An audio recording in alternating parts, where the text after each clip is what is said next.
The Accidental Entrepreneur is brought to you with the help of our sponsor, AWeber, the world's leading small business email marketing and automation service provider. Since 1998, AWeber has helped more than 1 million small businesses and entrepreneurs through its suite of web-based email marketing, automation tools, and education. AWeber, the best option when it comes to marketing your business. The podcast is also brought to you by the Alternative Board. Since 1989, the Alternative Board, or TAB, has been one of the leading peer advisory and business coaching organizations for independent business owners and CEOs across the world. By facilitating peer advisory boards, private one-on-one coaching, and strategic planning services, TAB helps business owners improve their businesses in ways that change their lives. And be sure to check out our affiliate sponsor, One of One Productions, the New Jersey-based podcast studio that produces and edits both audio and video podcasts. They sell equipment for the avid podcaster and have even created a guesting kit exclusively for our listeners. And be sure to support the podcast by ordering some logo merchandise from our online store. Listen to all of our sponsors' commercials later in this episode and follow their links in the show notes to learn more about their products and services. So it starts with gut. Yeah, but even that, I find it very, what's the word? Off-putting. Mm-hmm. Is that the right word? When somebody is introduced to me and they don't know me, we're networking, we met at an event, whatever, and they just, boom, go into whatever it is they're selling or pitching or talking about. Maybe you need this, I do, and you don't even hear them anymore. I mean, it just, it's like that voice in Charlie Brown when the parents are talking. Right. You just don't hear it. And then you're thinking, how do I get out of this conversation? This happens in networking all the time. When I go to networking, sure, if somebody asks me what I do, I'll explain I'm a business attorney and I work with entrepreneurs and I do X, Y, and Z. But I don't lead with, I'm not trying to get them to hear what I do. I want to know what they do and hear their story. And I'll share stories when they tell me something, but I just find it a real turnoff. Well, I use the analogy of dating. Nobody asks somebody on a blind date to get married. And yet on LinkedIn, we get these requests to, connect and buy something without any relationship. So I think that's a very valid point that you need to build the relationship first. And the best way is to share your story. And then, of course, take an interest in what their story is. It's much better to establish rapport that way instead of the weather or sports or something. Okay, welcome back to another episode of the podcast. I got an exciting guest on today. He's an author, he's an entrepreneur, and he's got a lot of good things to share with the audience. If you are listening on your favorite podcast directory, be sure to leave us a 5-star review wherever you can. If you're watching us on YouTube, be sure to hit that subscribe button and like us and follow us and all those other things you can do on YouTube. So let's get on with today's show. The information provided in these episodes is for entertainment purposes only. It is not a guarantee of success or to be construed as advice of any kind. You should always seek advice from local licensed professionals before making any decisions. The dictionary defines an entrepreneur as a person who organizes and manages any enterprise, especially a business, usually with considerable initiative and risk. People often start a business without much choice, perhaps due to a job loss or just being dissatisfied at work, and they come up with an idea they just know can be successful. They become entrepreneurs by accident. That is to say, their success or failure happens by accident, not with intention. My name is Mitch Beinhacker. I'm a corporate attorney and a business advisor. You're listening to The Accidental Entrepreneur, my podcast about how to achieve success on purpose, not by accident. Join me along with our monthly guests, where we share our knowledge and help you get a hold of your business. And now on to today's episode. Hey, I'm John Livesay, also known as the Pitch Whisperer. So many tech and healthcare sales teams struggle not to be seen as a commodity, and as if that's not bad enough, they just are so tired of coming in second place. After they hear my sales keynote talk on how to tell stories and win sales, they become revenue rock stars. All right, John, and it's Livesay. You corrected me, right? Yes. I got it correct? Okay, well, I appreciate you joining me today on what's become a fairly warm Friday afternoon, at least in New Jersey, and to talk all about your background in business and as an entrepreneur, and then we can lead up to your book. You're one of the few guests I've had on that have an audio book that I've been listening to, and we're going to talk about storytelling as a I guess as a technique of selling, really, right? About closing deals and connecting with people. And I think it's an important topic because I think, selling is like a bad word to people. It makes them very nervous and they don't connect. And I think the whole concept of how to, be better at that communication is really important for the average business owner, entrepreneur, and all that kind of stuff. So maybe we'll go backwards a little bit and we can, hear your story. Well, I majored in advertising because I was completely fascinated by what motivated people to change brands or behavior or what made an ad or a commercial memorable. And turns out it's usually a story that does that. And I worked for an ad agency creating commercials for movies back when they were coming out on home video and Blockbuster was alive and well and thriving. And we could reposition a movie that hadn't done well in the movie theaters and make it something that people would want to rent or own. So that's where I honed my storytelling skills. And at the agency, my job was to convince studios to hire us. I had a demo reel and it was all about the story that I would tell that would convince them. And then I had a 15-year sales career at Condé Nast, which is GQ, Wired, Vanity Fair, Vogue, etc.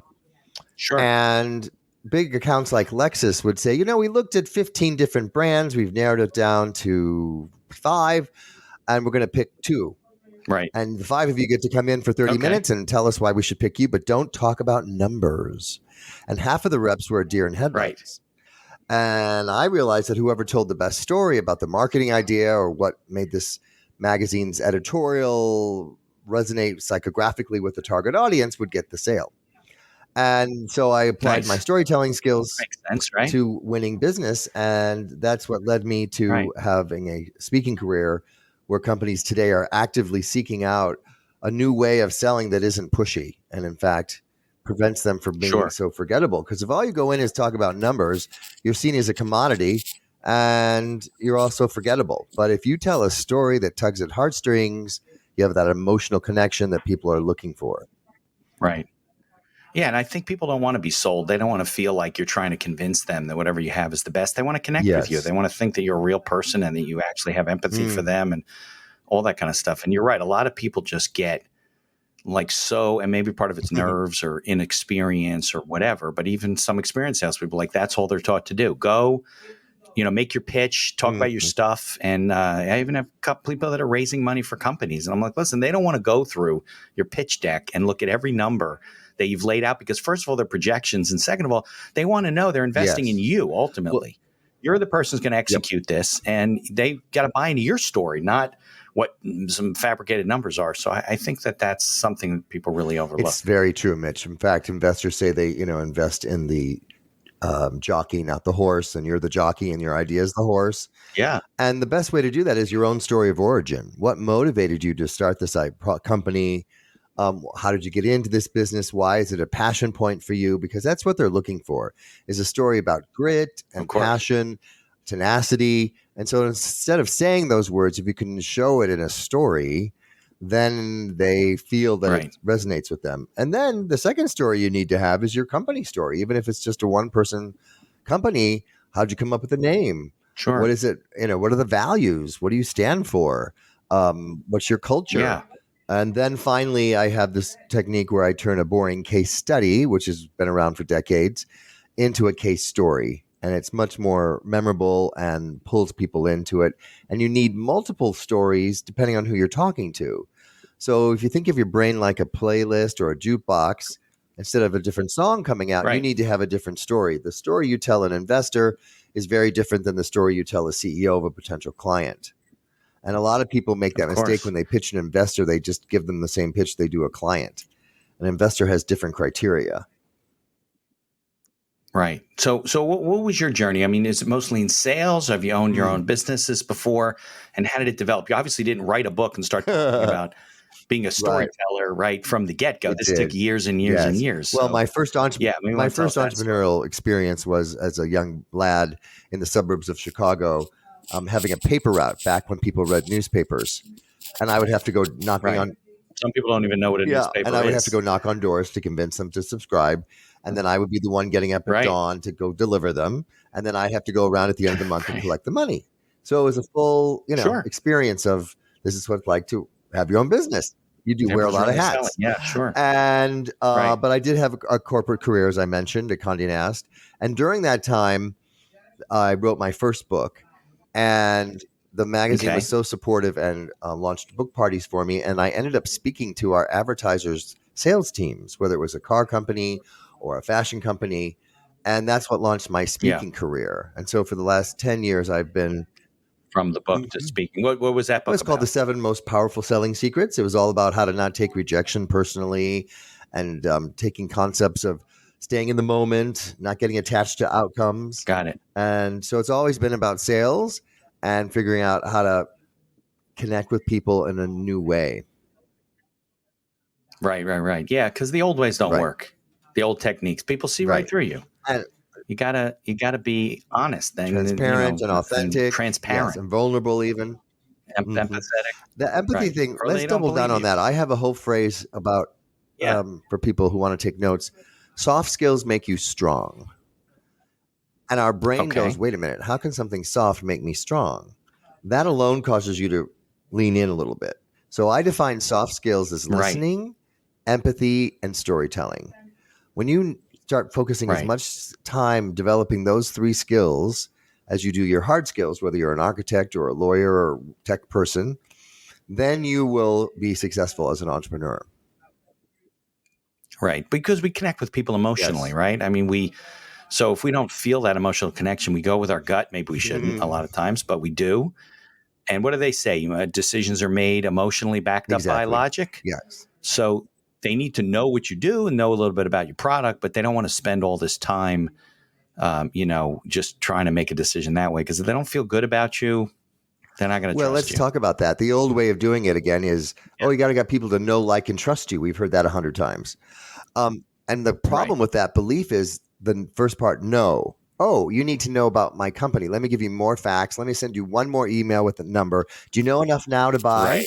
And I flip the script on that. I start with trust. It's a gut thing. So is it safe to even open this email or have a meeting with you? And that's why if you get a warm introduction, the trust is transferred.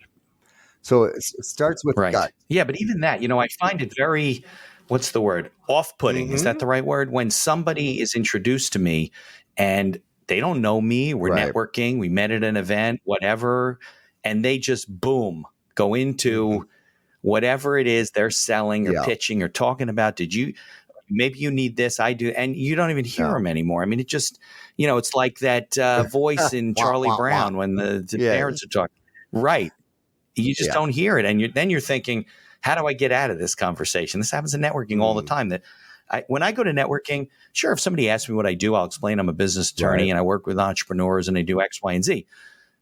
But I don't lead with, I'm not trying to get them to hear what I do. I want to know what they do and hear their story. And I'll share stories when they tell me something, but I just find it a real turnoff. Well, I use the analogy of dating. Nobody asked somebody on a blind date to get married. And yet on LinkedIn, we get these requests to, connect and buy something without any relationship. So I think that's a very valid point, that you need to build the relationship first. And the best way is to share your story. And then, of course, take an interest in what their story is. It's much better to establish rapport that way instead of the weather or sports or something. Yeah. Right. And especially since they don't know me or what I need or who's in my life, or, if my uncle does what they do, or, whatever happens to be. Look, there's a lot of attorneys out there. So I don't know if you need a business attorney. I'm certainly not going to ask you.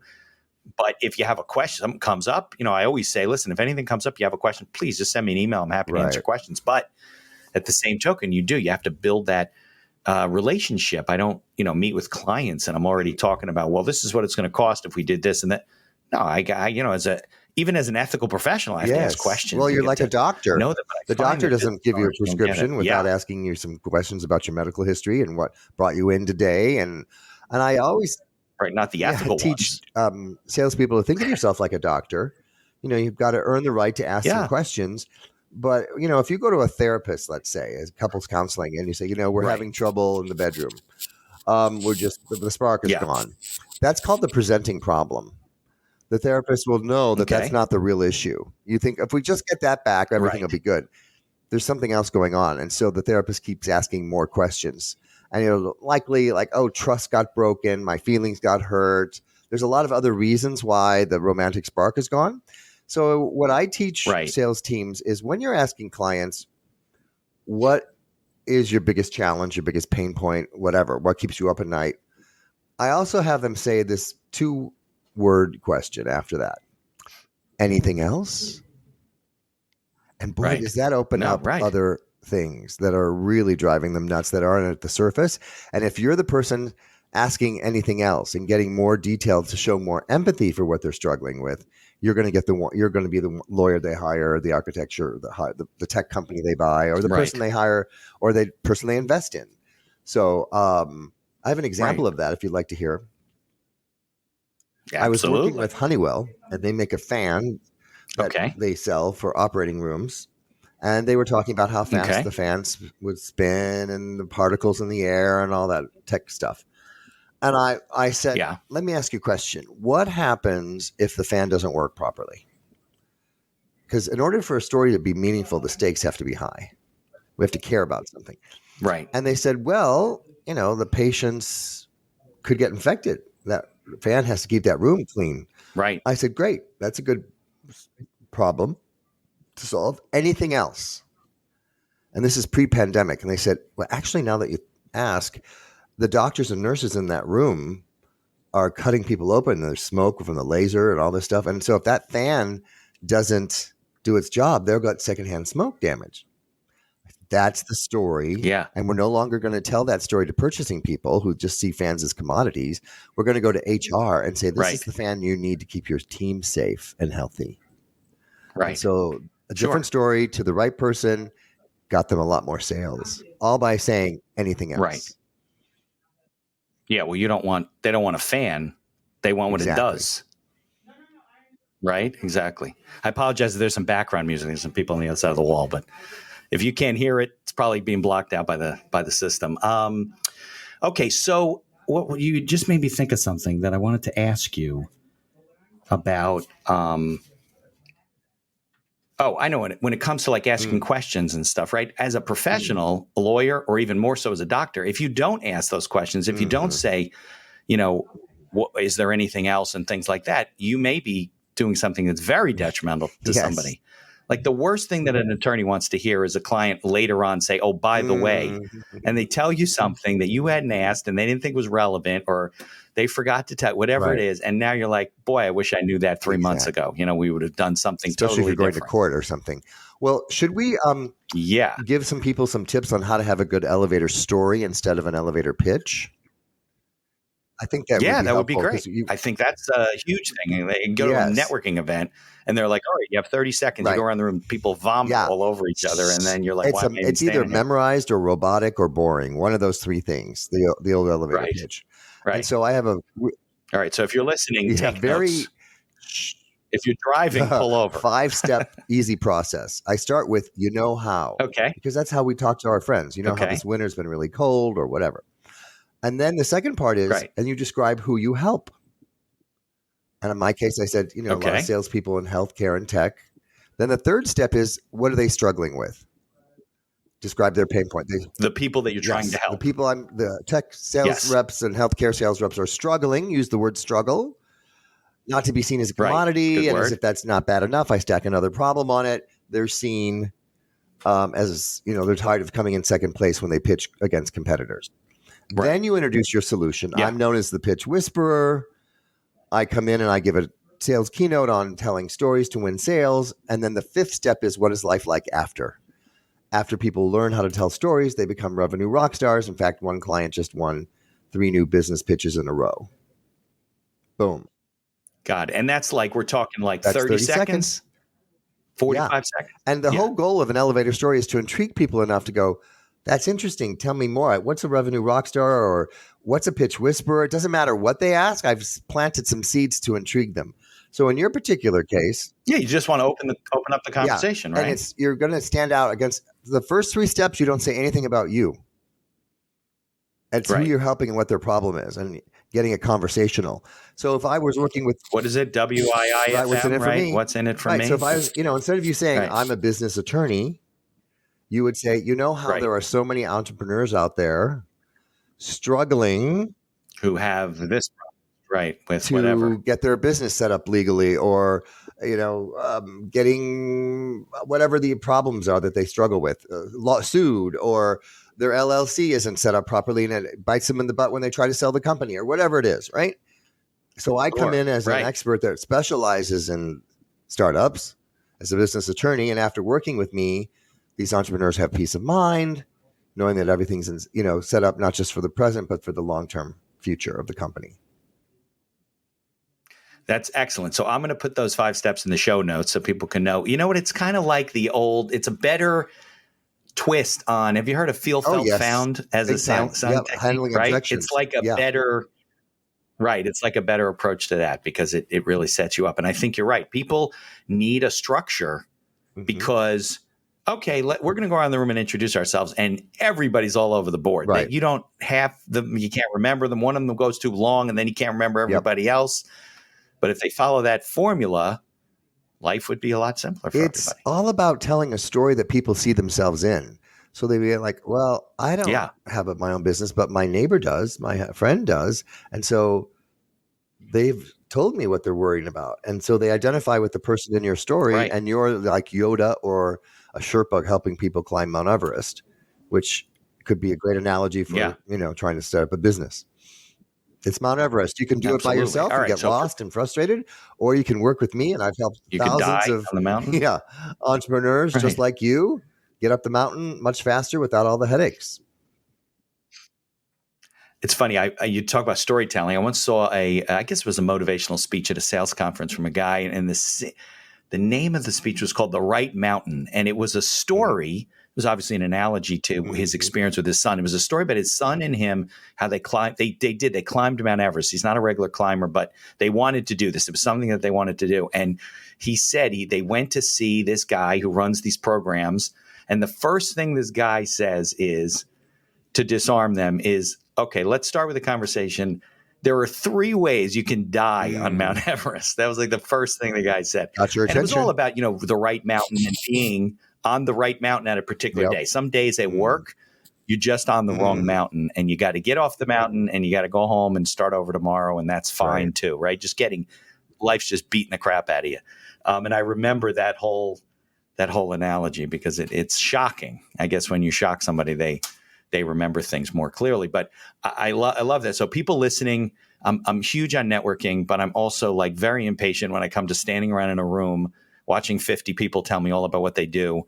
So listen to John, take the 5-step formula and create a very good pitch, or not pitch, elevator story description of what you do. Elevator story. I like that because that would work in an elevator, right? The same amount of time. Yeah. Exactly. Okay. So why don't we do this? I usually take a commercial break at 20 to 30 minutes, and we're at about 22 minutes. So let me play the commercials, and when we come back, we'll talk about some more advice for entrepreneurs, people getting started, and the kind of objections they do. Does that make sense? Okay, we'll be back soon. Here's a word from our sponsors. Looking to market and grow your business? Or perhaps you're just getting started and want to hit the ground running? AWeber is the best choice for online email marketing and automation of your business. From maintaining a subscriber list to drip campaigns and landing pages, AWeber gives you tools and integrations that make marketing easy and fun. As our partner and sponsor, we use all their tools to promote the podcast and market our law firm. AWeber, the best alternative for online marketing. For over 30 years, the Alternative Board, or TAB, has built a thriving community of forward-thinking CEOs and business owners who want to radically improve their companies. Through unique combinations of one-on-one business coaching, participation in monthly TAB board meetings with other non-competing owners, a suite of strategic tools, and customized strategic planning workshops, TAB membership can deliver greater strength to your business and a better work-life balance for you and your family. All packaged in a streamlined and affordable service that the people at TAB invite you to try risk-free. Maybe you're looking to get into podcasting, or you just want to market your business. Maybe you want to do it for enjoyment, or because you have a message you want to get out there. One of One Productions is a New Jersey-based studio just over the George Washington Bridge that caters to the booming business of podcasting. They offer a comfortable atmosphere using the latest technology available to record your podcast.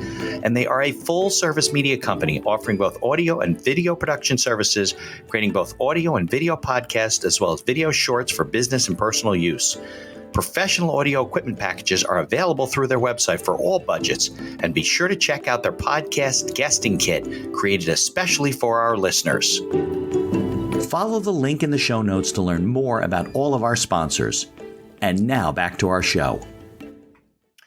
All right, so John, we were saying and talking about the 5-step elevator story. Is that what it was?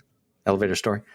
And don't use the word pitch. Nobody likes pitch. We want to stay away from that. And how to be more memorable and effective about, when you present yourself to people. But maybe we can get into, because I'm listening to your book, but we want to get people enticed to listen to your book or to buy your book or to read your book. People still read these days. And, maybe you want to give me some tidbits from the book. Well, The Sail is in the Tail is a business fable set here in Austin, where I live. Okay. And it's a story about a sales rep struggling who's stuck in a slump and doesn't know how to get out of it.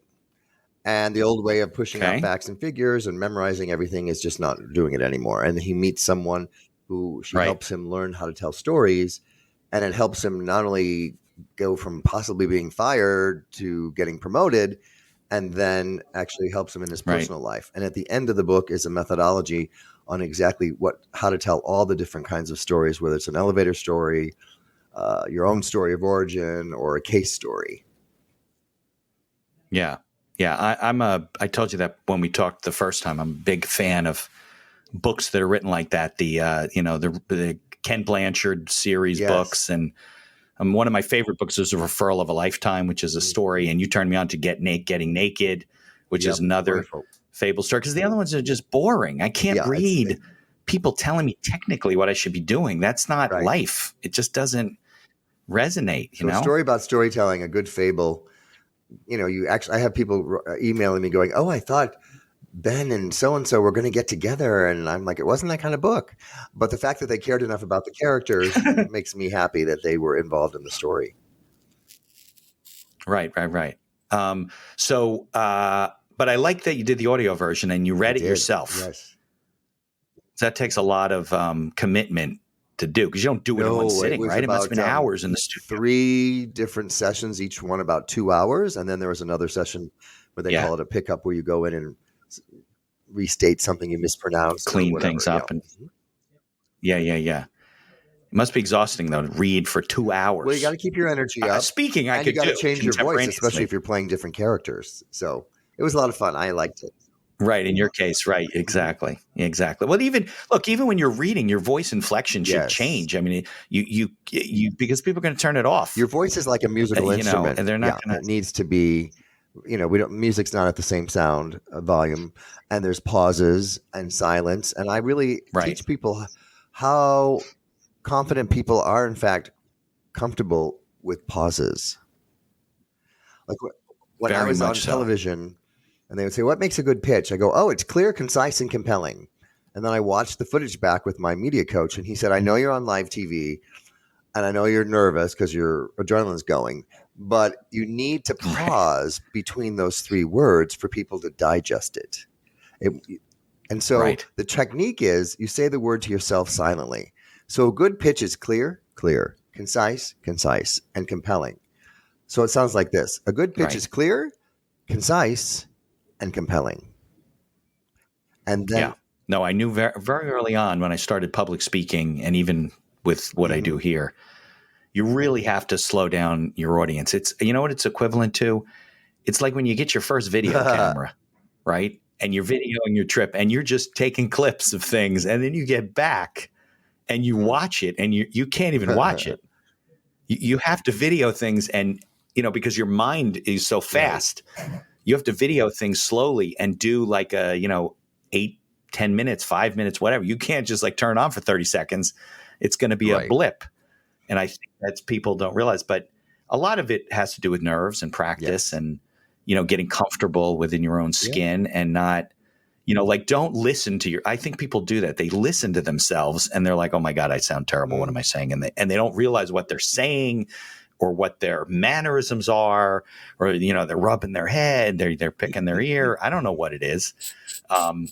It's whatever goes on. I remember one of my kids had a play. They were little. It was like preschool or something. And one of the girls was the star of the play. And I think during the show, like one of the shows, something was bothering her or whatever. And she like had her dress up. Oh. She had those little shorts on and she was like scratching her nose like the whole play. Because you don't even think about this stuff, the kids. And I don't even think she was nervous. I think she just did it subconsciously, didn't realize what she was doing. Because when you're little, you're not really nervous about you don't know. It's only when we get older that we start worrying about whether people like us or not. And of course, that's the kiss of death. You can't be there trying to impress people. You have to be there of service, whether you're a keynote speaker like I am or you're a salesperson. It's all about, I'm not trying to impress you. I'm trying to be of service.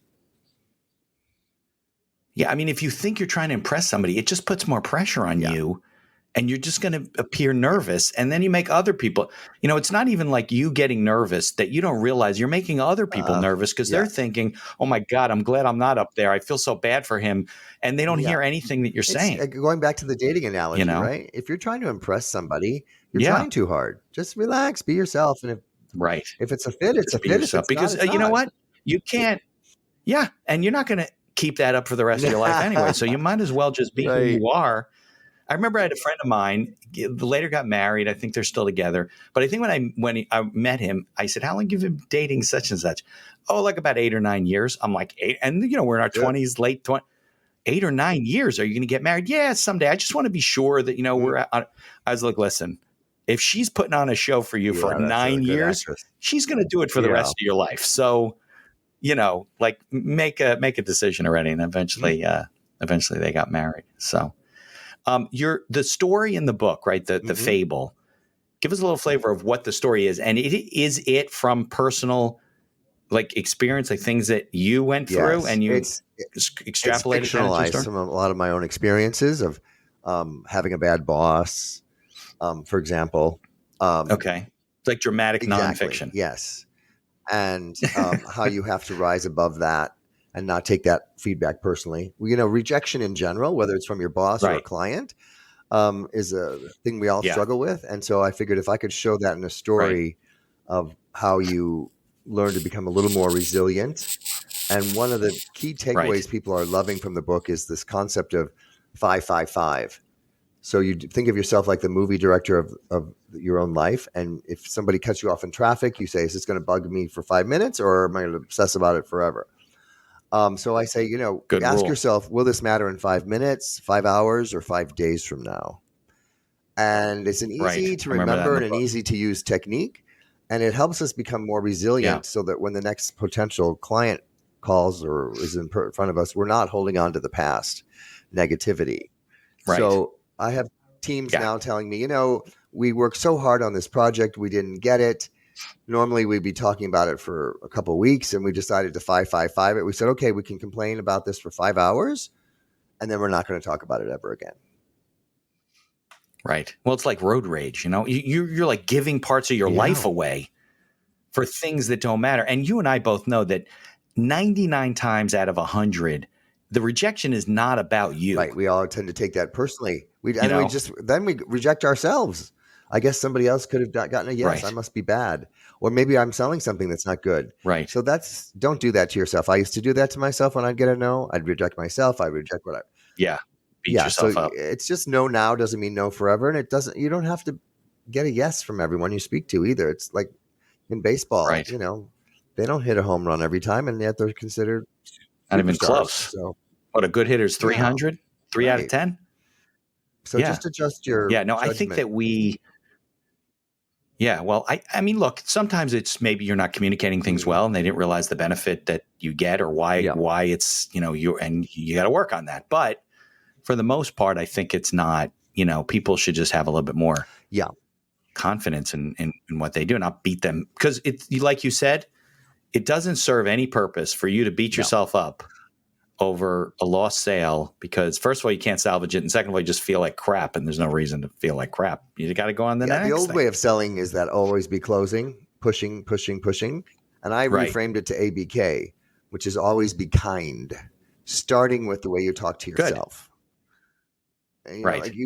Well, that's the difference between being an empathetic salesperson and just being somebody who's trying to, right. That's sell. My personal mission is to help as many people as possible get off the self-esteem roller coaster. Yeah. We only feel good if things are going great and bad if they're not, because it's exhausting. It burns you out.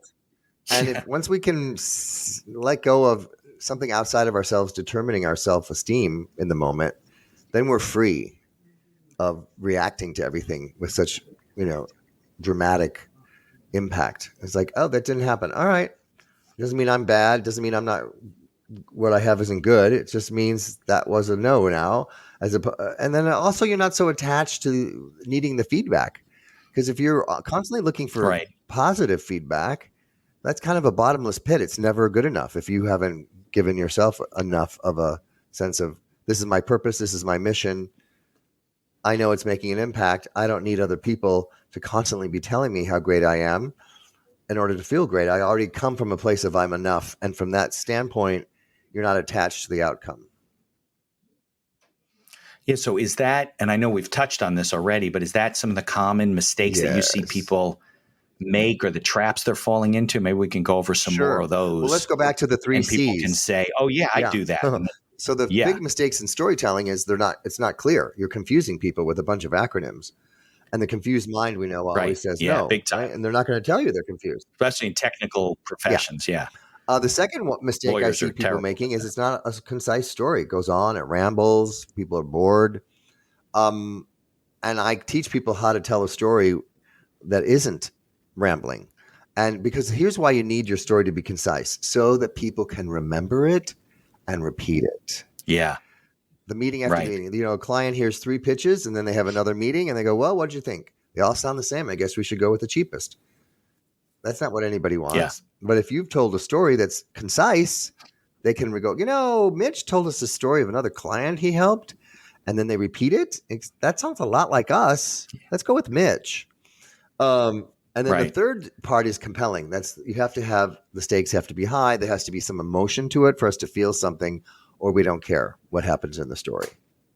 Right. So those are the 3 mistakes I see. One of those 3 things is not happening. And so I teach people, when you have a story, practice it with your coworkers, your friends, and ask them, was that clear? Not really. Was it concise? It could be shorter. And did you feel anything? Not really. Okay, they got to work on one of those 3 things. Right. I did that once with my elevator pitch, when I was younger, and I would use too many technical terms that I thought were simplified. And I asked a friend of mine who doesn't practice law, and I said, well, what do you think I do? And what do you think of that? And they said, well, I know what you do, but I have no idea what you just said.